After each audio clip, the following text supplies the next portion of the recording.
Bismillahirrohmanirrohim. Assalamualaikum warahmatullahi wabarakatuh.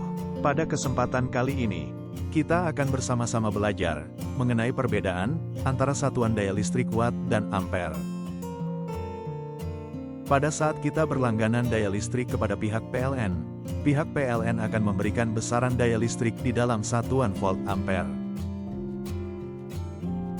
Sedangkan untuk setiap peralatan listrik, kita akan mendapatkan satuan daya listrik di dalam satuan watt. Semua peralatan listrik, seperti kulkas, oven, mesin cuci dan yang lainnya, peralatan-peralatan ini menggunakan satuan daya watt.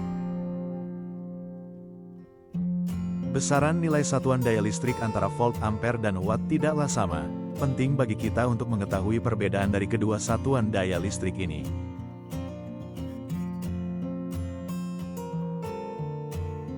Untuk memudahkan di dalam memahami perbedaannya, mari kita perhatikan pada gambar segitiga daya listrik ini. Daya listrik dengan satuan watt adalah sebuah daya aktif.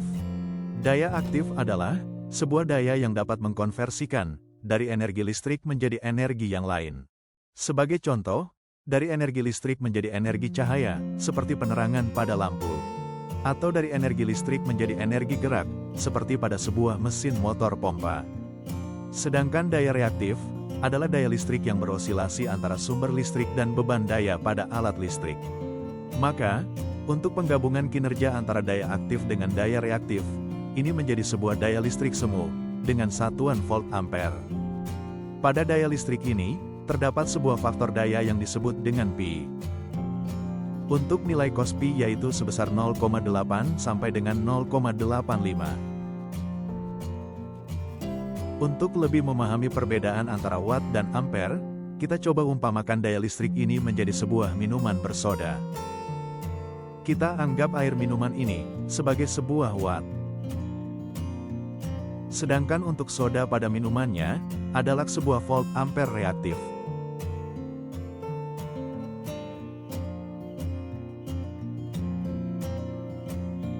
Maka, untuk penggabungan antara air minuman dan sodanya, ini disebut volt ampere.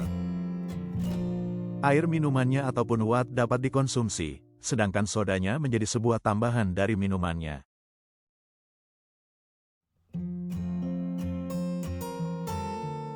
Sekarang kita akan coba untuk menghitung perbedaan besaran nilai antara satuan watt dengan satuan volt ampere. Sebagai contoh, besaran nilai daya aktif adalah 4 watt, dan besaran nilai daya reaktif adalah 3 volt ampere reaktif. Maka sekarang kita perlu mencari, berapakah besaran nilai dari daya semu dengan satuan volt ampere. Salah satu caranya yaitu dengan rumus Pythagoras. Daya semu adalah akar dari daya aktif kuadrat ditambah daya reaktif kuadrat.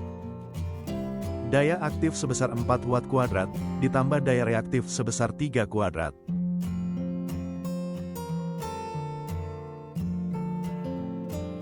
Maka ini menjadi 18 watt, ditambah 9 volt ampere reaktif. Didapatkan hasilnya yaitu akar dari 25.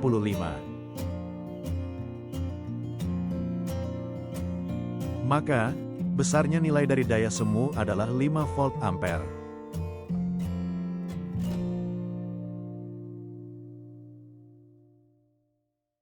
Selain itu, untuk mendapatkan nilai daya semu, kita juga dapat menggunakan rumus daya aktif dibagi cos Pi.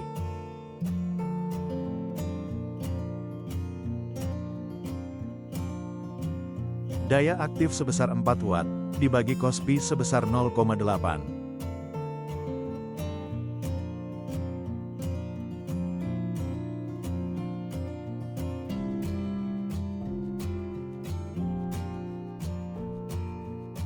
Maka, didapatkan besarnya nilai daya semu, yaitu sebesar 5 volt ampere.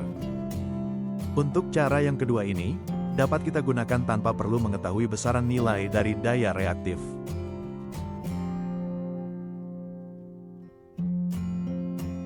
Untuk contoh pada kehidupan sehari-hari, kita contohkan pada sebuah langganan listrik PLN sebesar 1300 volt ampere. Daya listrik dari PLN ini kita gunakan untuk semua alat-alat listrik, seperti lampu, setrika, TV, dispenser, dan yang lainnya. Untuk semua alat-alat ini, kita jumlahkan total kebutuhan dayanya, misalkan didapatkan total daya sebesar 900 watt.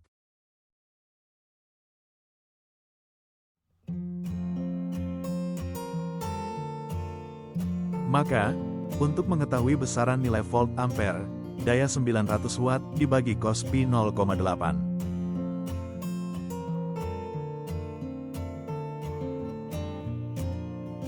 Didapatkan hasilnya yaitu 1125 volt ampere.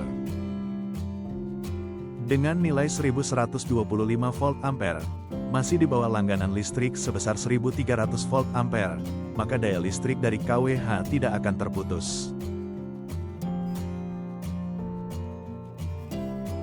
Sekarang kita coba sekali lagi, misalkan dengan total daya sebesar 1300 watt.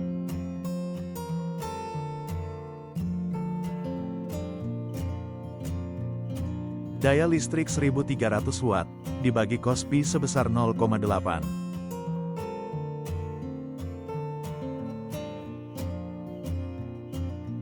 Didapatkan hasilnya sebesar 1625 volt ampere. Dengan daya 1625 volt ampere, ini melebihi kapasitas KWH sebesar yang 1300 volt ampere, maka MCB pada KWH akan otomatis memutuskan aliran listriknya. Itulah perbedaan dari satuan daya listrik watt dengan satuan daya listrik volt ampere.